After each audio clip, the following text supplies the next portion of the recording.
Oi gente, quanto tempo? Saudade de vocês. Estou um tempo aí sem produzir vídeos, mas aqui estou eu novamente, né, retomando aí as minhas produções no YouTube. Esse aqui, como vocês já sabem, é um vídeo um pouco mais longo, né? Hoje eu vou falar sobre o mito de Eros e Psique, seguindo um pouco a linha do último vídeo, tá? Eu falei da mulher esqueleto, enfim, faz um tempinho, né? Mas a ideia aqui é falar sobre relacionamento. Então, assim, a primeira questão que eu coloco aqui para vocês já de cara é o que vocês acham que é predominante ou importante ou essencial quando a gente quer encontrar alguém, né? Assim, alguém no sentido amoroso, né? Ter aquele date, achar aquele boy magia, aquela mulher de fazer cair o mundo. Qual que é a sua receita, vamos dizer assim, qual que é a chave para a gente ter um bom encontro, né? Eu vejo às vezes pessoas falando, né, tá no aplicativo, ter 2 aplicativos, 3 aplicativos, pagar o aplicativo, sair, viajar, sei lá, né, assim, fazer cursos, por aí vai, né, assim, fazer também, sei lá, plásticas, investir na sedução, malhar, ficar sarada, por aí vai. Qual que é a sua receita para você conseguir encontrar alguém? Ou o que você está fazendo aí, né? Você que não encontrou ainda, para conseguir encontrar aquela pessoa, né, bacana, aquela pessoa legal, aquela pessoa para você dormir de conchinha, né? Porque encontrar gente para curtir é fácil, né, gente? Agora encontrar alguém para ter uma relação, para, enfim, né, construir um relacionamento, eu acho que o X da questão para todos nós aqui. Então eu já coloco essa pergunta para vocês e, enfim, já coloco também a minha resposta, né? Para não enrolar muito, né? Assim, eu esqueci de falar, né? Macumba, né? Reza, simpatia, pôr o Santo Antônio no freezer, e aí você colocou o Santo Antônio no freezer de ponta cabeça. Uma vez fui colocar e caiu, quebrou a minha cabeça do Santo Antônio. Né? Minha mãe lembra aí, né, do fato. Quem nunca, né, que atire a primeira pedra. Né? Mas hoje eu vou apresentar a minha perspectiva. Né? Assim, eu vou tentar pôr aqui um desenho, um gráfico, né, assim, falando mais ou menos do que eu entendo como um processo terapêutico, né, de uma forma geral. Assim, né? Vai ter uma setinha e uma divisão no meio, basicamente, né? E vai ter uma primeira parte e uma segunda parte. A primeira parte seria o nosso percurso, digamos assim, de amadurecimento, né? Vamos dizer assim. Coloco aspas, por quê? Porque a psicanálise ela é bem chata com isso, porque ela, enfim, né, não quer criar receitas de bolo, ou criar um WikiHow, ou dizer para você o que você tem que fazer para ser XPTO, né? Então sempre fica, né, falando nada com nada para as pessoas mesmas alcançarem seu próprio amadurecimento. Olha que nobre, né? Mas aqui eu vou falar o seguinte, né? Tem sim um amadurecimento, tem uma receita, enfim, todas as escolas psicanalíticas vão ter a sua receita. E eu brinco que, enfim, né, cada escola psicanalítica vai ter a sua forma de não dizer como curar as pessoas, né?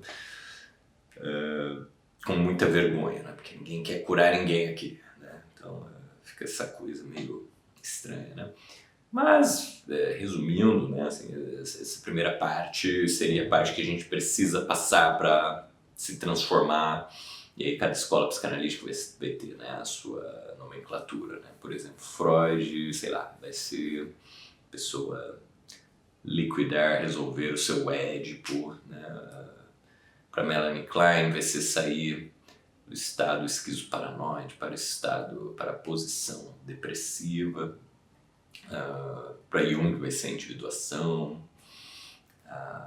Sei lá, para Lacan vai ser atravessar as fantasias, destituir o analista do lugar de suposto saber, por aí vai. Então percebam vocês que, assim, todo mundo vai ter uma ideia de amadurecimento. Então, eu coloco de uma forma didática para as pessoas entenderem o que, né? O que eu estou querendo dizer no final das contas, né? Que nessa primeira metade, todos os nossos encontros com outras pessoas, de uma certa forma, são encontros terapêuticos, né? Então, o que eu estou querendo dizer aqui para você, trocando em miúdos, né, assim, é que, né, nessa primeira parte do processo existencial, não adianta você gastar rios de dinheiro com aplicativo, com plástica, com macumba, tá entendendo? Porque você vai encontrar pessoas que estarão, de uma certa forma, sendo convocadas pelo seu próprio inconsciente para dar continuidade ao seu processo de amadurecimento emocional.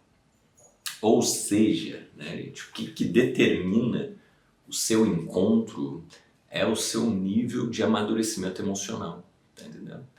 Então não adianta você sair por aí bonita, perfumada, achando que você vai ter um encontro, né, ou que isso dependa simplesmente da sorte. Né? O que está em jogo não é a sorte, né? Assim, é o seu estado emocional, o seu nível de amadurecimento emocional. Então, qual que é o ponto, digamos assim, né?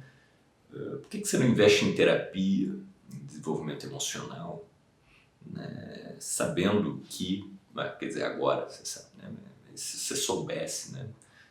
Não seria muito mais interessante você investir em desenvolvimento emocional, sei lá que nome você queira dar, terapias, enfim, processos, né? Ayahuasca, por aí vai,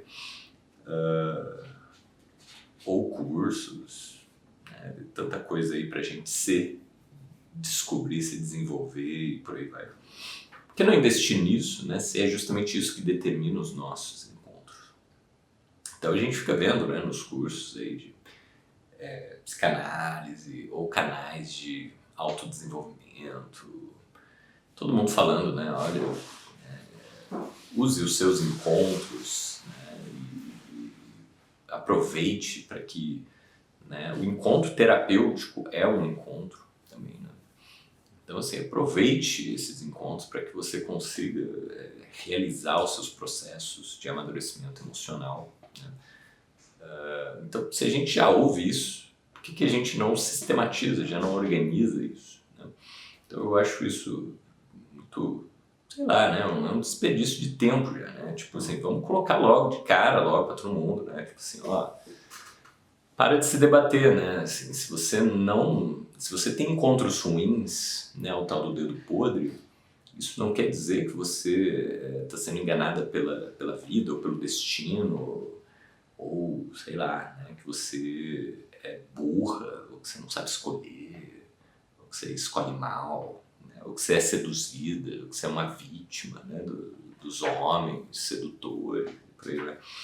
Tudo isso, na verdade, é parte do seu processo de amadurecimento. Se você encontra pessoas que são, né, enganadoras, sei lá, traiçoeiras, possessivas, ciumentas, abusivas, violentas, tudo isso está de acordo com o seu nível de amadurecimento. Ou seja, você precisa passar por isso para você se emancipar disso, para você se libertar disso. Por isso que o terapeuta não pode pegar você pela mão e levar lá para o juiz para você se divorciar. Entendeu? Você precisa fazer isso, né? Então isso é parte do seu desenvolvimento emocional, né? A gente trabalha em terapia simplesmente essa apresentação, né? Então o terapeuta seria um parceiro, treinado, né, estudado e, enfim, né, com supervisão, com análise, com um trilhão de coisa, para poder receber, né, esse seu sintoma e te devolver como um insight, como uma elaboração, como uma oportunidade de transformação e de apropriação desse sintoma, para que você pegue essa cena e amadureça. Olha só, né? Então, por isso que é difícil e complicado, né, a gente usar um encontro amoroso de forma inconsciente para fazer um processo terapêutico, tá? Então, o que eu estou dando aqui para vocês é quase que uma caixinha de ferramentas básica para que você consiga utilizar o seu encontro amoroso como um encontro terapêutico, né? Assim como você poderia aprender também a usar o encontro terapêutico a seu favor para desenvolver as suas ferramentas, né, de desenvolvimento pessoal. Assim, dentro do meu ponto de vista, né, assim, os nossos encontros são sempre determinados a partir do nosso desenvolvimento emocional. Por que a setinha está lá na metade, né? Porque a partir daquela metade a gente tem uma integração, né, que o Jung vai falar, né? Então, se você usa o Jung, por exemplo, você vai integrar o masculino e o feminino, né? Ter o hierogamos lá, né? Ter uma integração das polarizações, das polaridades. Qual que é o nome que ele dá? Anima e o animus, né?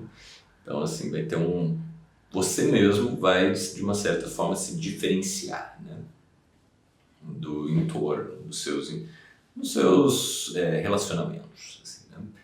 Então, aí é o que eu chamo de equilíbrio. Né? Assim, então, você vai ter uma percepção mais completa de si mesma. Né? Então, você vai projetar menos coisas nas pessoas, né? Porque você já fez aquele percurso de apropriação, né, das suas questões, dos seus conflitos.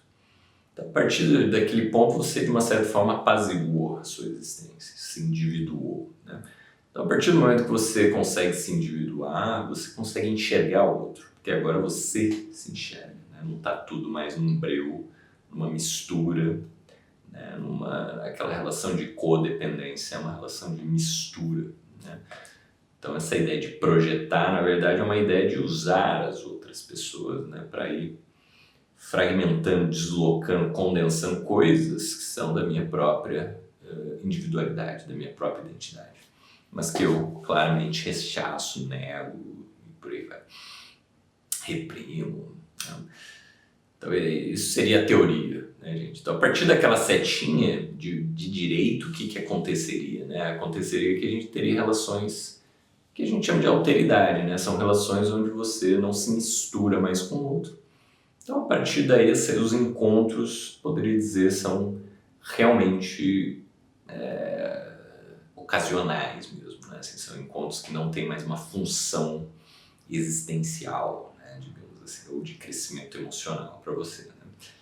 Isso torna uma coisa mais livre, percebe? Uma coisa mais artística, talvez, ou experimental e por aí vai, né? Se torna uma coisa mais leve. Né? Então, por isso que eu pus a setinha lá na metade. Né? E hoje eu vou comentar o mito de Eros Psique, então, nesta chave, tá, gente? Qual chave? Né? Nessa chave que eu já estou apresentando aqui para vocês, que é entender as relações amorosas como um processo de crescimento e amadurecimento emocional. Paulo, por que eu vou ler mito antigo de trocentos mil anos atrás? Né? Que isso me agrega na vida? Né?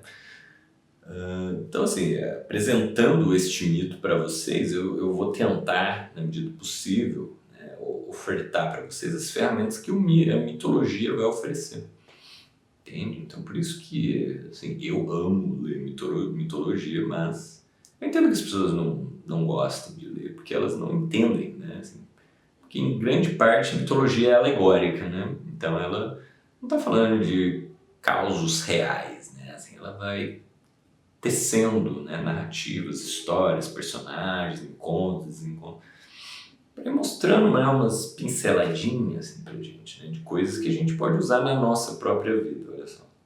Então, assim, você pode ir para um lugar com um manual, um roteiro, um guia, ou você pode ir sem bússola, sem nada, né, e ver o que acontece. Tanto faz, tá, gente? Vocês que sabem. Eu vou tentando pegar algumas ferramentas, né, para me jogar na floresta com menos turbulência, digamos assim. Né? Então, espero que quem prossiga de agora em diante aqui nos meus vídeos entenda isso. E, enfim, se você curte ou quer ter um pouquinho mais de ferramenta e, enfim, né, apanhar um pouco menos da vida, fica à vontade. Tá? Então vamos lá, né? O mito de Eros Psique está disponível no YouTube, em qualquer lugar, é um mito bem famoso, por isso que eu não vou fazer a leitura, porque é um mito grande, né? Assim, tem bastante coisa, bastante reviravolta, por aí vai. Então a primeira coisa, eu só vou pegando pontos aqui para falar, ó, isso aqui é uma ideia, uma ferramenta aí para você, aproveita. Né?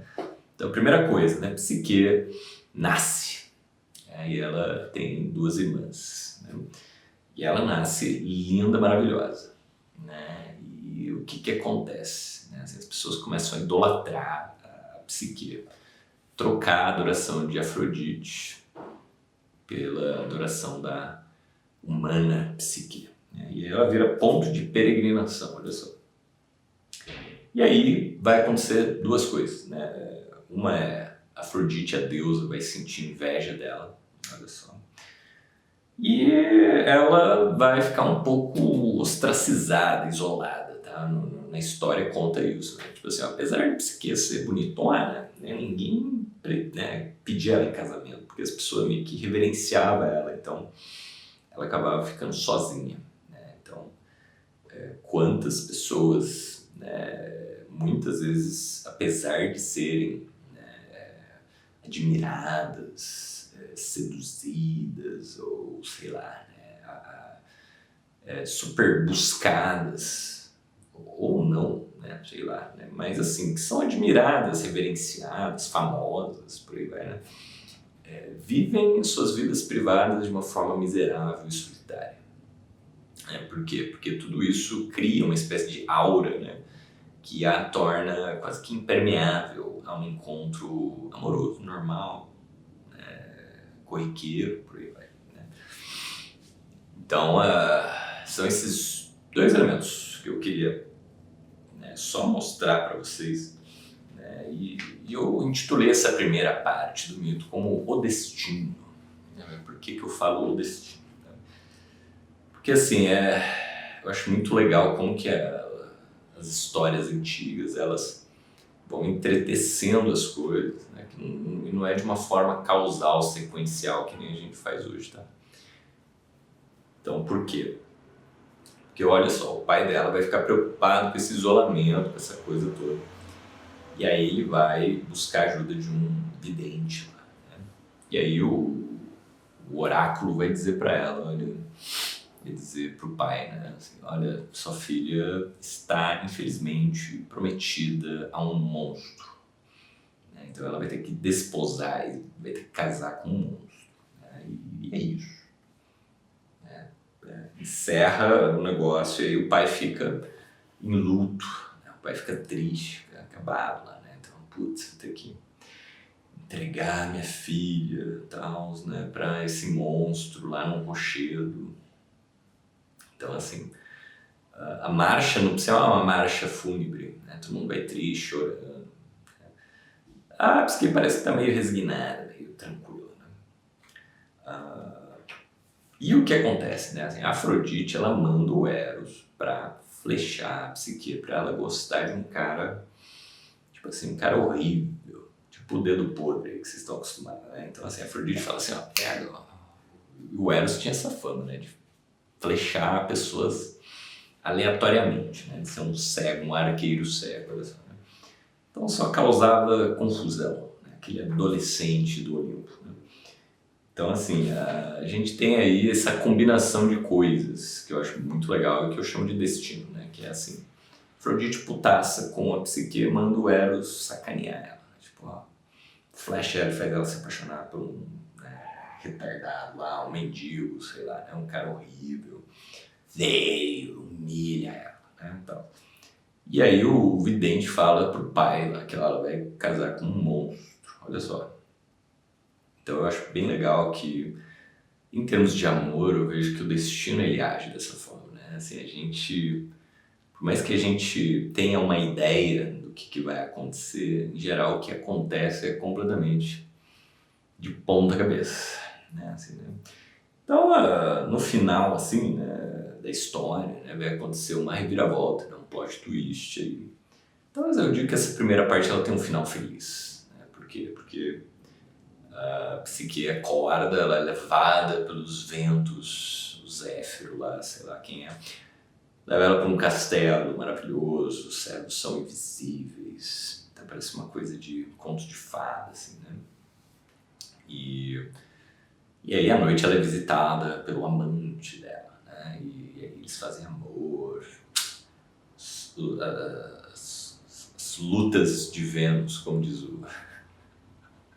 o Apuleio lá, né, no Asmodeu.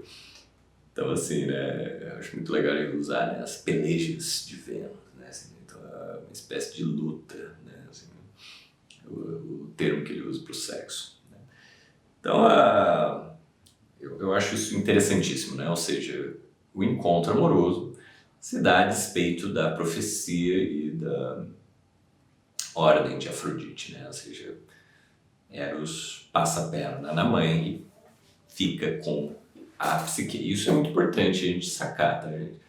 Tipo assim, tem uma treta aqui, né? Tem algo que não foi feito às claras, digamos assim. É por isso que é tudo nebuloso, né?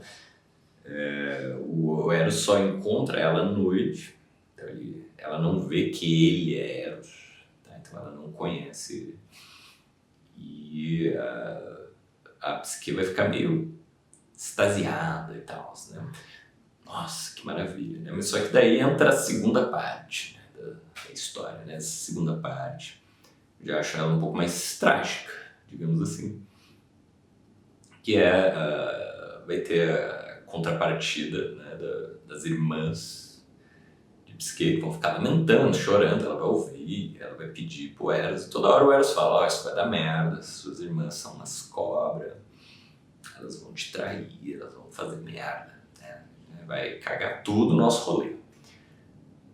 E ela fala: não vou fazer, né? Mas daí ela ouve as irmãs, aí ela muda de ideia, então fica uma coisa torta, assim, né? Então eu percebo que essa segunda parte, ela mostra o desenvolvimento de uma coisa que está torta.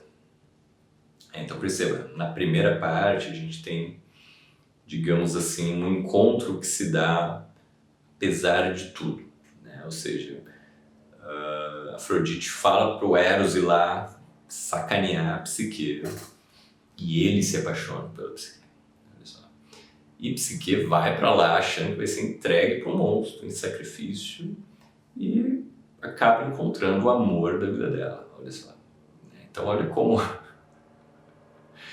eu acho o destino muito legal, principalmente nas histórias, né? Porque ele faz com que a coisa aconteça.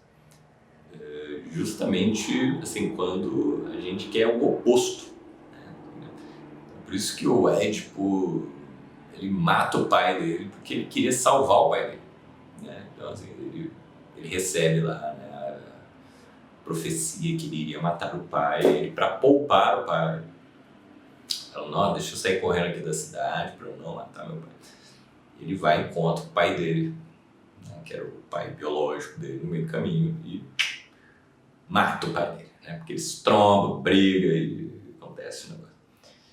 E o pai, né, é morto pelo filho. Por quê? Porque ele quis matar o filho antes. Então olha só, o fato dele querer matar o filho, abandonar o filho no meio do mato lá, faz com que o filho seja encontrado e que o destino se cele, né? Então olha que interessante, né?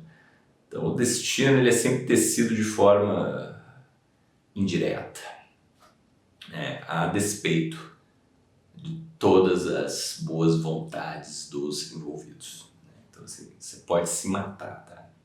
Para evitar o rolê, mas o destino, ele vai usar isso para realizar o que ele quer, né? Então o destino das mitologias é a melhor coisa que tem, né? Eu acho muito legal como é que eles dobram, né, assim, essa intencionalidade idiota que a gente tem hoje. Fala assim: vocês podem se estribuchar que vocês vão fazer o que a gente quer que você faça. Acho isso impressionante. Hoje as pessoas têm alergia disso, né? Mas eu acho interessante pontuar isso, tá, gente? A questão do desenvolvimento emocional é um pouco disso, tá? Então, trazer isso para as pessoas é algo revoltante para as pessoas, né? Porque elas se sentem tão autônomas, tão independentes, tão poderosas, né? Aí quando se fala que, né, você não é senhora, né, o senhor na sua própria casa, as pessoas ficam chocadas, né? Mas vamos lá, então, continuando aqui, né, a segunda parte, que eu chamo de conhecimento trágico, né? Então assim, as irmãs vão convencer lá, né, vão falar pra caramba na cabeça da Psique, e ela então vai ficar ali movida pela preocupação / ciúme / inveja, né? Quer dizer, né, inveja das irmãs. Porque as irmãs estão vendo, né, que ela tá bem pra caramba, então ó, a gente tem que fuder isso aí, porque não é possível, né, essa irmã nossa se dá bem, a gente tá com uns homens velho doente, né? Uma tava de enfermeira e a outra tava de babá, né, dos maridos lá, né? Então rola isso aí, e aí o que acontece? A Psique, ela vai lá com uma lâmpada e uma espada pra cima do maridão dela, que só vê à noite, né? Depois dos trabalhos, lá, das lutas de depois de, né, fazer muita coisa lá, o cara dormiu, ela aproveitou, pegou a lanterna e, convencida pelas irmãs, falou: vou matar esse monstro, né? Porque eles tinha essa ambiguidade aí, né? Assim, né? Porque ela não viu o cara, né? E as irmãs falando: não, é um monstro, né, que tá aí com você. Então eu acho muito legal isso, né? Na segunda parte fica uma ambiguidade, entende? Então, assim, olha como a gente se apaixona por quem a gente não conhece, né? Então a gente só conhece uma parte. Então eu acho muito legal isso do apaixonamento. Então, entendendo aquela primeira metade, né? Ou seja, existe sim sempre uma grande dose de projeção em todos os primeiros encontros que a gente tem. Porque aquela pessoa, ela só é uma fachada, né? A gente ainda não conhece aquela pessoa.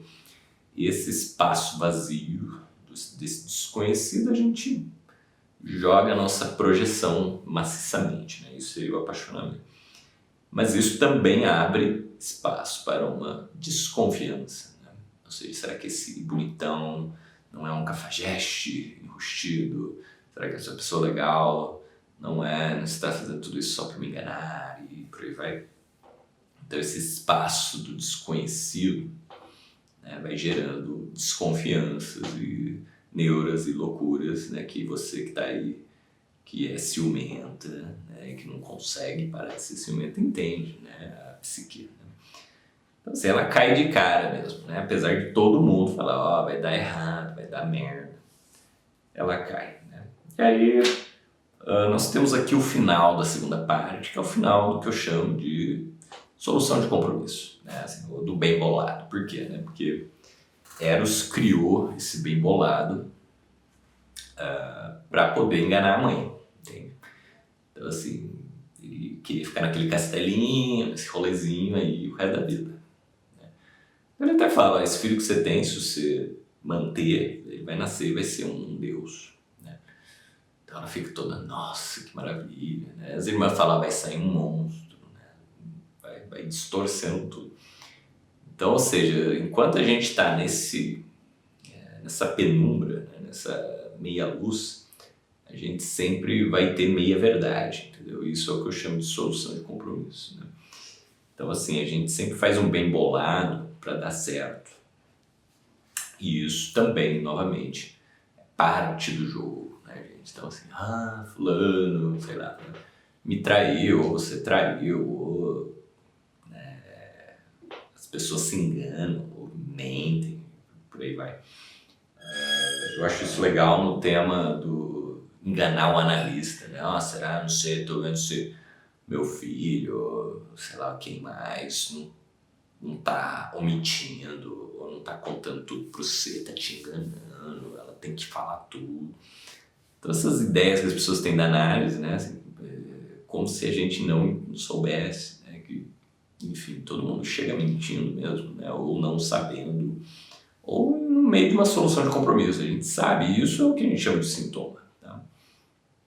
Então a ideia é descobrir onde está, né, essa solução de compromisso. Né? E no caso aqui era a mentirinha de Eros e, né, a psique e sua ingenuidade. Né? Olha só.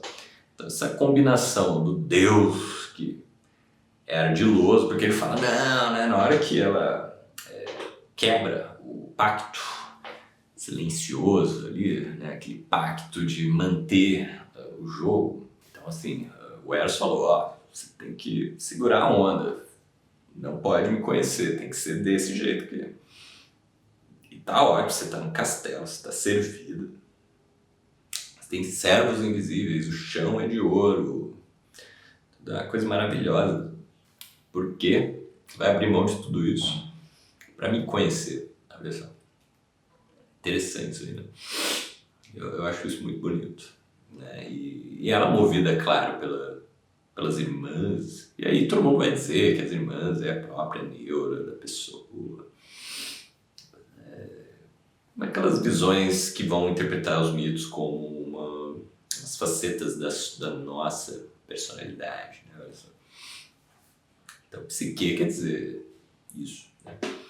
Então, quer dizer alma, quer dizer sopro, quer dizer personalidade, psiquismo, tudo isso vem dessa origem dessa palavra, né? Então eu acho muito legal, assim, que a gente perceba no mito, né? Por isso, porque ninguém fala isso, tá? No mito, na história, se você ler.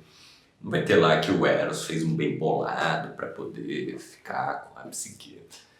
Depois de tudo isso, que vai dar merda, né? Porque a Psique vai lá com a lanterna, vai derrubar a cera, vai queimar ele. É uma coisa meio estranha, porque também, né? Assim, né? Derrubou a cera, parece que matou o cara, né? O cara ficou, né? Tipo, nossa, o cara é um deus, calma aí, né? Mas enfim, né? Na historinha é isso, né? Tipo, ele fica todo dodóizinho, aí ele vai pra mãe lá. E a mãe vai enfiar o dedo na cara dele, vai falar, mandei você fazer isso, você não fez, né? É aí que você descobre que ele fez uma mentirona lá pra mãe dele não descobrir que ele tinha furado com o combinado com ela. Então ou seja, o final da segunda parte eu acho bem legal, né? Porque daí é o fim dessa solução de conflito. Por quê? Porque a Psique foi lá ver. Ela foi com uma lanterna lá e viu que ele era um deus. E ela se apaixonou ainda mais, só que daí ela derruba. E aí, ele acorda, queimado, puto, fala que vai embora, larga ela lá. E aí Eros some da história, sai da história. E a gente vai então para a terceira parte, que seria os trabalhos de Afrodite. Então assim, agora é a parte mais...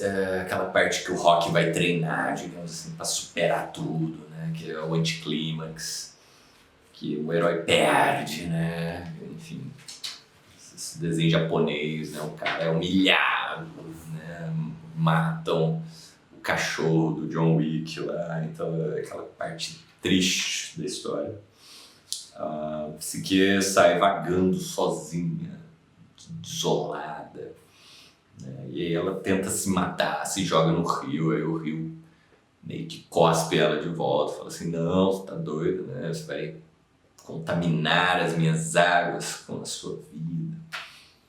Então, todo mundo lá meio, né, chutando, nem o rio aceita a Psique.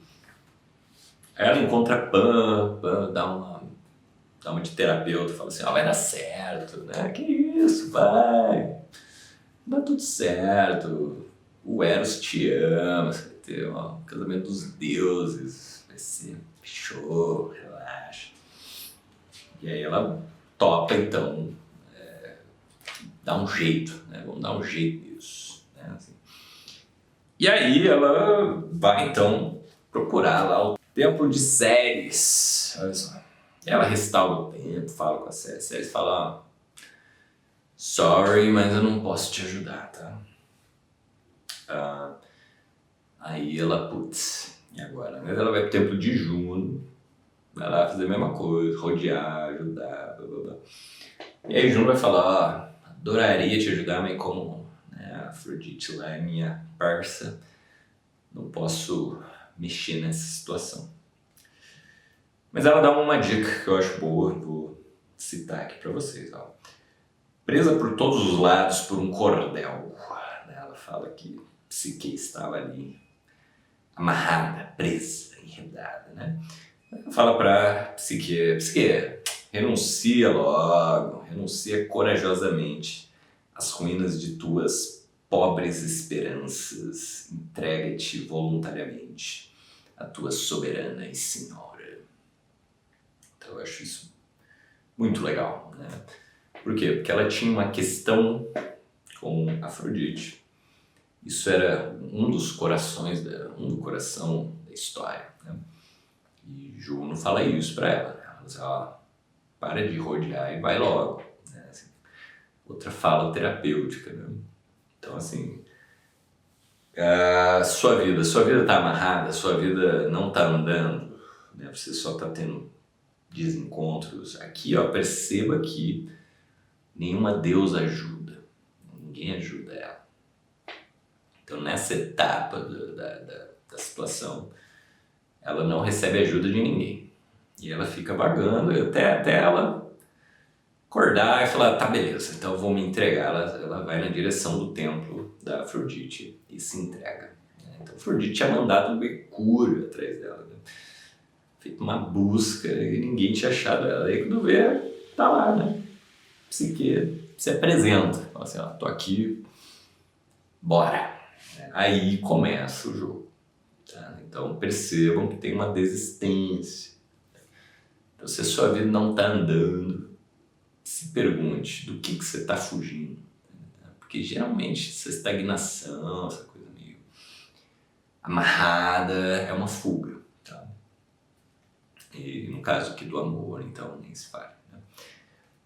Então se você está tendo encontros que não vão para lugar nenhum, né, e parece que nada te dá uma luz, às vezes pode ser encarar alguma coisa, né? Que no caso seria Afrodite, ou a deusa, a própria deusa do amor. Olha que legal, né? Então tipo assim, tá bom, né, Afrodite, vamos lá, vai. Pode fazer. Aí a Afrodite desce o cacete nela e começa os trabalhos de Afrodite, né? Esse é o meu título aí dessa terceira parte. Né? Então começa, né? Os trabalhos lá são 4 trabalhos, tá, gente? Então assim, isso eu acho legal, a gente só pontuar, né? Não vou entrar muito, tá? Mas assim, cada trabalho que ela faz é uma missão impossível. E aí ela vai tentando se matar também. Né? Então, só para dizer que o percurso do desenvolvimento emocional aqui, né, encenado pelo encontro amoroso, ela é bem sofrida, né? Não é uma coisa glamurosa, tá, gente? Então, assim, toda hora a psique fala, vou pular, né? Não aguento mais. Ela tenta pular no rio de novo, mas Deus caniço salva ela no segundo trabalho. Ela tenta se matar várias vezes, né, nessa história.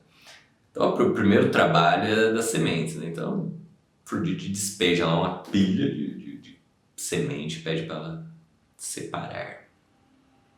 Então, eu acho bem legal que a primeira tarefa seja separar coisas, né? Coisas muito pequenas, coisas difíceis de separar. Então, eu acho que esse primeiro trabalho é icônico, né? Por quê? Porque em grande parte a gente trabalha em análise com os nossos pacientes, aprenda a discernir, aprenda a julgar as pessoas. Ah, Paulo, mas não está escrito na Bíblia que a gente não pode julgar para não ser julgados, aquela coisa toda. Mas assim, gente, julgar não no sentido de dizer que fulano é um, sei lá, um idiota, ou vitimista, ou de ficar falando mal das pessoas, né? Julgar no sentido de avaliar as pessoas com as quais você se envolve, né? Assim, isso é muito importante porque você saiba onde está pisando, né? E para que você não seja cega ou cegada pelo que você sente, né? Porque quando a gente gosta de pessoas, a gente faz elas ficar boas, né? Assim, porque a gente quer ficar com elas, né? Então, naturalmente, seu discernimento é turvado, né? Então, a gente começa a achar vários sinais de melhora, que a pessoa, né? Aquele cafajeste, ele vai mudar, ele está mudando, ele está ficando um cara melhor, né? Então, olha como nosso sentimento vai turvando o nosso discernimento, né? Para fazer com que a coisa ande, dê certo, por aí vai. Então, eu acho muito icônico, muito importante Afrodite usar o primeiro trabalho como esse treino de discernimento. Segunda coisa é que cada trabalho tem um encontro, tá? Tem uma descoberta de uma parceria, né? No caso aí, a psique vai tentar, vai ficar exausta e não vai conseguir, né? Assim, então, mas no meio do caminho, as formiguinhas lá vão ver que ela tá toda fodida e vão falar, não, vamos ajudar ela aqui, olha só, que parceria legal, né? E as formiguinhas separam para ela, quebra esse galho para ela. Então percebam que a psique começa a receber ajuda, né? Então o Pan já tinha ajudado, né? Mas o rio tinha cuspido, então tem várias ajudas, né? Mas aqui começa oficialmente, né? Assim, as formiguinhas ajudam ela, ou seja, ela faz uma amizade ali, né? Tem a segunda parte que é a lã de ouro, que é uns carneiros bizarros, uns carneiros que comia gente, violento, monstruoso, papapá. Os intérpretes dirão que esses carneiros seria a face negativa do masculino, né? Então, assim, seria um teste, então, né, para que a psique aprenda a lidar com o masculino sem castrá-lo, né, de uma certa forma. Ou seja, aquele feminino que é 880, né, assim, que não sabe lidar com o masculino, né? Assim, ou acha que vai ser violentada ou precisa dominar e controlar o masculino para se sentir à vontade, né, ao lado do homem, né? Então esse trabalho seria, né, aprenda a lidar com o masculino sem morrer, né, para o masculino. Mas ela não sabia de nada, então ela vai indo para lá e, para variar, ela tenta se matar, né? E os caniços falam, você não precisa ir lá, né, se jogar no meio dos carneiros selvagens, né? O que você pode fazer é ir depois, tardezinha, olha que moleza. Aí você recolhe as lãs deles que ficarem presas nas cerquinhas lá, né? E aí, resolvido, olha lá, zero estresse, né? Então isso quer dizer o quê, né? Para lidar com essa energia masculina, a gente precisa aprender a ser mais indireto, né? Assim, a gente precisa ter um pouco de inteligência, né? Ou seja, a gente não precisa encarar os carneiros para pegar o que a gente precisa, né? Então a gente, né, não precisa se expor completamente para, né, conseguir as coisas que a gente precisa. Isso pode ser feito de uma forma indireta, olha só, né? Então está aprendendo uma estratégia de diplomacia, de sofisticação, de como, né, se expressar. Aqui está aprendendo comunicação não violenta, por aí vai, né? A pessoa 4, 5 linguagens do amor lá, ficando mais esperta, né, digamos assim. A próxima tarefa, então ela já fez amizade com as formigas, agora com os caniços lá do rio. A água do Stygia, né? Ela pega ela dá uma caixinha, ela pega um pouquinho da água do Stygia para mim, né? Então essa é uma água de um rio do inferno lá, que ninguém queria, né, mexer com isso, né, assim. E ela não sabia, e ela, tipo, vai lá na direção do Stygia e, tipo, já desolada, né, não sabe, não faz a menor ideia de como que ela vai chegar lá, porque é uma montanha inacessível e as águas ficam gritando, né, assim, tem dragões e tem tudo de ruim, né, tipo um Tietê do submundo esse rio. E aí, né, ela fica, porra, e aí, né? Mas ela vai, né? E isso que eu acho legal, ou seja, ter essa coragem, apesar dela, né, volta e meia tentar pular e se matar, ela vai, né? Então eu acho isso muito terapêutico, eu vejo muita gente. E eu acho que todo mundo, né? Eu, inclusive, também me incluo aí, né? Tipo assim, sempre que eu tô indo na direção das coisas que eu realmente preciso fazer, eu fico me sentindo um idiota, né? Assim, né? Tipo, o que eu tô fazendo aqui, né? Será, né? Por que eu tô fazendo isso, né? Uma exposição gratuita, né? Eu podia estar, né, sei lá, né, tomando uma breja no bar, eu tô aqui lendo o mito de Eros e Psique, olha só, né? Fazendo esse vídeo pra vocês. Então, assim, não precisava, né? A gente podia estar muito mais tranquilo na vida. Mas enfim, estamos nós aqui encarando desafios impossíveis, olha só, né? E aí no meio do caminho chega a águia de Zeus, olha só, né? Mais um amiguinho que ela faz. E ele fala assim, não passa aqui essa caixa que eu pego pra você. Você é doida, né? Você não tem a menor chance lá, né?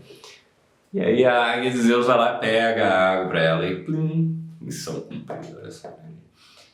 Então perceba que ela vai conhecendo, né, ajudadores, né, assim, e ela vai também comovendo, né, porque ela vai na direção das coisas impossíveis e todo mundo ali meio que se comove com ela, né, e ajuda, tipo assim, tadinha, né, é inocente, pura, e, né, e tá fazendo essa loucura, então vamos quebrar o galho dela aqui, né. Então, ou seja, gente, quando você for na direção que você precisa ir, você vai começar a encontrar a graça divina, ajudadores, colaboradores, né? Assim, eu percebo que pessoas muito amargas geralmente são pessoas muito fechadas, né? Assim, e elas muito covardes, né? E elas não correm não se dispõem a ir atrás do que elas realmente querem, né? Do que elas realmente sentem. E elas vivem num ciclo de solidão e amargura, né? E elas não percebem essa graça divina, né? Então eu acho que essa graça divina só se revela a quem para de lutar, para de ficar lá, né, segurando a onda, fugindo das suas próprias questões, né? Último adendo, tá, gente? Então, seguindo aqui, a última tarefa é a beleza de Perséfone. Então, assim, essa beleza de Perséfone é uma das coisas mais complicadas que tem de conseguir, porque, né, na história das mitologias quase ninguém foi pro inferno lá e Perséfone estava lá, né? Quase ninguém tinha ido lá, né, e voltado. Então, né, acho que Orfeu, se não me engano, foi, mas mesmo assim ele foi resgatar a mulher e, né, deu errado, digamos assim. É sempre no finalzinho, né, que a pessoa escorrega na borda da piscina, né? Então, essas histórias, acho que é Eurídice, né, e Orfeu, uma história bem triste, né? Assim, tava quase conseguindo, né, dela, sei lá, né, olhou pra trás, assim, né, tipo a mulher de Ló, assim, né?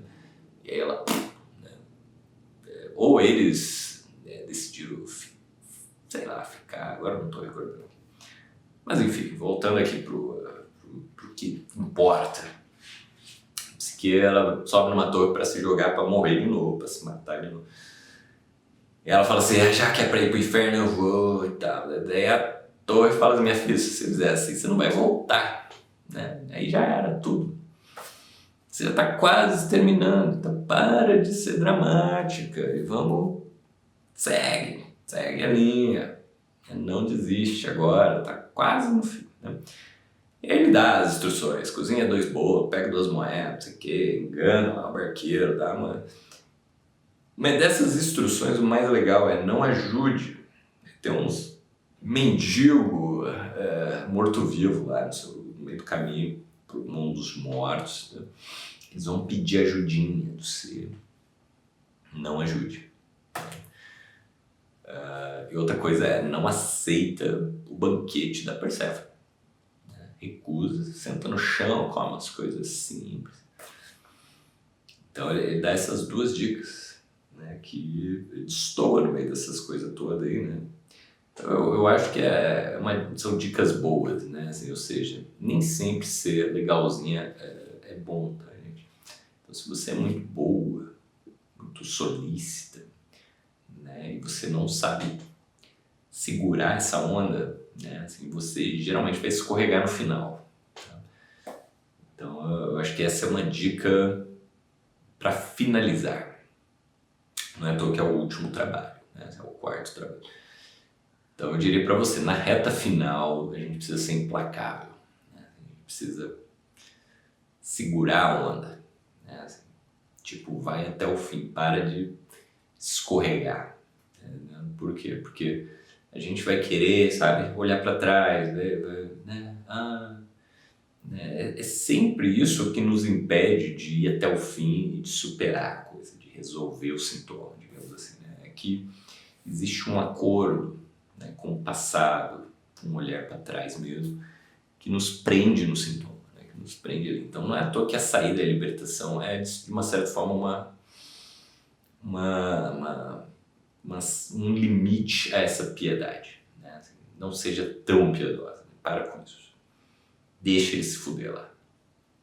Então, deixa os seus pais se fuder, né? Para de ficar ali segurando a onda para eles, tá? Amorosamente falando, eu acho que é isso que bloqueia 99,9% das pessoas, né? É ter pais cagados, infelizes amorosamente, e não conseguir deixá-los para trás nessa situação. Então a gente fala assim, tá, então para ficar com eles nessa penúria eu também vou amar alguém fudido, cagado, que vai me fazer infeliz. E aí todo mundo fica infeliz, lá, perdido no mundo dos mortos. Então, impiedade, né? A gente precisa ter uma impiedade aqui. Falar, foda-se, tchau, não vou ajudar. Olha que legal, parei com essa palhaçada, né? E aí ela, no final, ela escorrega, tá? Mas não é por causa da piedade, né? É porque ela pega a caixinha da beleza da Perséfone. E ela fala assim, não, mas você acha que eu vou dar isso aqui pra Afrodite? Quer saber? Eu mesma vou usar pra tá bonita pro meu amado Eros. Olha que chique. Eu acredito que os deuses entendem isso como um pecado legal. E aí Eros aparece, sei lá, que nem os policial no filme de terror. Aparece no final, depois de tudo, os trabalhos realizados, barará. E aí ele meio que acorda, psique, resolve tudo, fala com os Zeus. Aí tem aquele final de sessão da tarde, assim, né? Zeus dá risada, fala, vamos amansar o Eros, né? Esse adolescente inconsequente, vamos casar ele para ele ficar menos inconsequente. E aí, vamos dizer que a história se encerra com a divinização de Psique, também uma exceção aí na mitologia, né? Não era sempre que os homens viravam deuses, né? Então, isso é um final bem feliz, assim, né? E a gente tem então, né, gente, essa conclusão, assim, né, dessa grande linha de aventuras e trabalhos, né, que eu gostaria aqui de fechar com, né, uma leitura para vocês, olha só, de uma historinha, de um poema de Fernando Pessoa que chama Eros e Psique. Tá? Tem uma introdução, tá? Ele fala assim, ó, e assim vedes, meu irmão, que as verdades que vos foram dadas no grau de neófito, de iniciante, e aquelas que vos foram dadas no grau de adepto menor, são ainda que opostas à mesma verdade. Do ritual do grau de mestre do átrio da Ordem Templária de Portugal. Sei lá que ordem que é essa, não sei.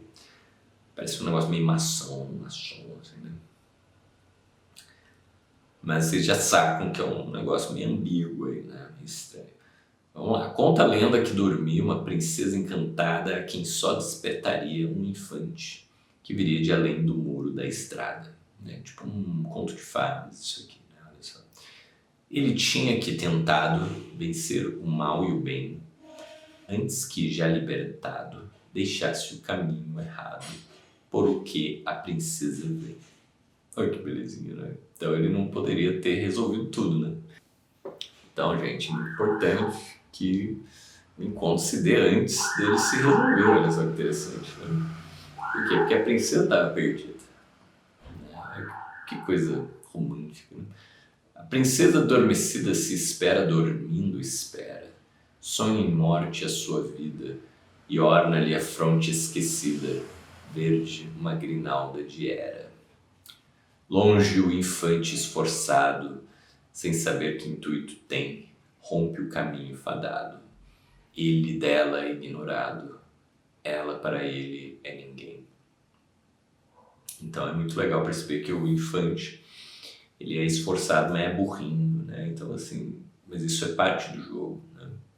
Então eu acho que no jogo do amor, não importa você ser sábio, né? O importante é você ser esforçado, né? Dedicado, corajoso. Você vai achar o seu caminho, né? Basta que você seja corajoso. Eu acho que é isso que é legal do amor, né? Assim, ele honra os corajosos, né? Você vai se fuder, mas vai dar certo, tá, gente? Fica tranquilo, né? Mas cada um cumpre o destino, ela dormindo, encantada, ele buscando-a sentindo pelo processo divino que faz existir a estrada. E se bem que seja obscuro tudo pela estrada fora e falso, ele vem seguro. E vencendo estrada e muro, chega onde o sono, onde em sono ela mora. Então é tudo obscuro, olha só, né? A gente nasce nesse planeta, não sabe de nada, tá perdido, começa a fazer as coisas, né? Começa a se lascar na vida, perder um monte de coisa. Então é uma estrada obscura, né, gente? Mas ele vem prosseguindo, né, vencendo tudo. Estrada e muro, ele rompe, né, e acha lá o lugar onde a princesa está. E ainda, tonto do que houver, a cabeça em maresia, ergue a mão e encontra a Hera, e vê que ele mesmo era a princesa que dormia. Então eu acho muito bonita essa poesia. E percebam, né, que tem uma resolução da ambiguidade, e o guerreiro e a princesa são a mesma pessoa, né? Isso, por isso que eu coloquei a setinha lá no comecinho, no meio, né? Por quê? Porque você viu que ele não podia ter encerrado, né, o percurso dele, né? Então esse encontro com a princesa seria a individuação, né? E seria um meio do caminho, né? Isso não é tudo, tá? Então, gente, assim, o que haveria para além disso, né? Aquilo que eu falei, se a gente partir dessa resolução, que depende sim de uma coragem, de um enfrentamento que nos leva a um despertar, olha só, né? Todas essas ambiguidades, né, de era como planta, era como verbo, o verde, né, tudo isso se misturando, né, um percurso, uma coisa que está parada, né? Então a pessoa está andando e está parada. Então todas essas ambiguidades se solucionam, né, ao final dessa jornada. Eu falo para todo mundo, é importante que vá até o final, né? Assim, não para, né? Se tem coisa para andar, anda, né? A gente precisa esgotar, entendeu? Então assim, eu diria que, né, nesse primeiro percurso, como todos nós estamos cagados, fodidos emocionalmente, né, em alguma medida, então o lance é a gente ir para frente, né? Assim, não para, né?